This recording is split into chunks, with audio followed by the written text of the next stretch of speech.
He gives Lisa another stab, but thankfully, Donnie hauls back number 3 while Lisa manages to escape.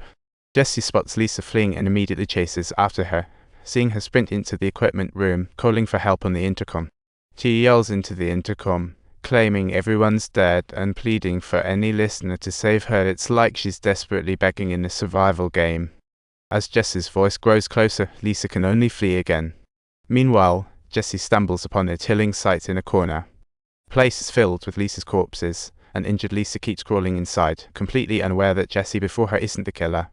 Although Jessie is utterly shocked, he walks to Lisa and reassures her he hasn't hurt anyone yet. She clearly doesn't believe him.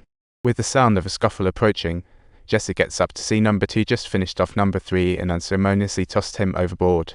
When she checks on Lisa again, it's too late. Lisa has stopped breathing. How unfortunate.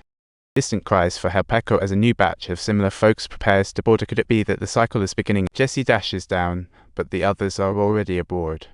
Reminder, like, comment and subscribe.